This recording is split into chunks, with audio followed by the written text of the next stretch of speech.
जंतर मंतर खत्म हो गया, लेकिन राहुल गांधी इस मुद्दे को अभी जिंदा रखना चाहते हैं। आपने देखा पार्लियामेंट में अभी भी मांग हो रही है कि अमित शाह सामने आए, बयान दें।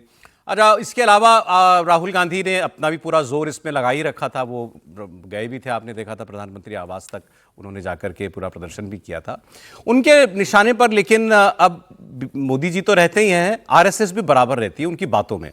तो कल वो एक कार्यक्रम में गए थे, एक सांसद हैं, बड़े सीनियर सांसद हैं वाइको, उनकी किताब लॉन्च हुई है, तो उसके मौके पर वो वहाँ पर गए हुए। तो बहुत सारे सांसद थे उसमें, अलग अलग दलों के, उसमें अखिलेश यादव भी थे और भी कई लोग थे।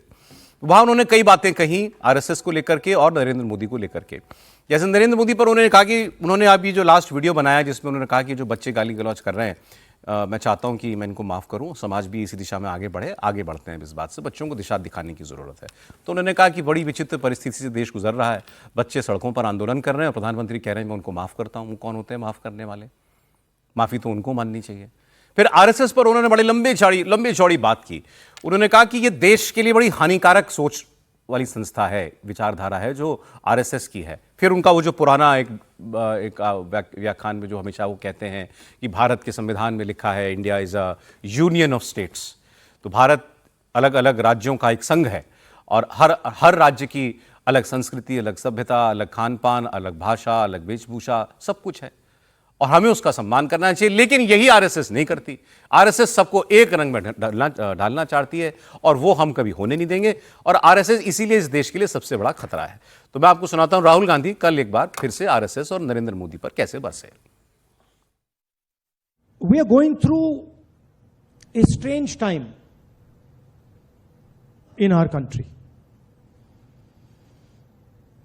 Students are on the street in severe pain.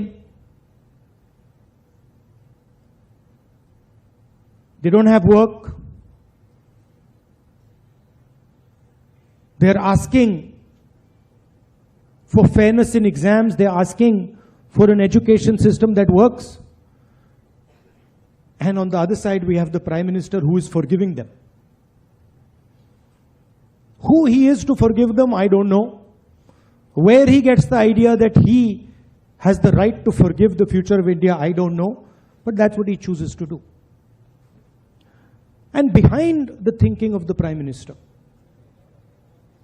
and behind the thinking of his colleagues, and particularly the RSS, is a very dangerous and caustic idea. उन्होंने आगे अपनी बात में एक और बात कही, वो एक्चुअली ज़्यादा रेलेवेंट है हमारी बात से, हमें जिस पर बात करनी चाहिए। उन्होंने कहा कि प्रॉब्लम ये है, आरएसएस की प्रॉब्लम ये होनी चाहिए कि उसकी विचारधारा से इत्तेफाक रखने वाले लोग भारत में ज़्यादा नहीं हैं और तब भी वो उनके ऊपर अपनी सोच थोपना चाहती है। इस बात में कितनी सच्चाई है बताइए त्रिपाठी, जहाँ संघ को जानने वाले चारों ही लोग हैं।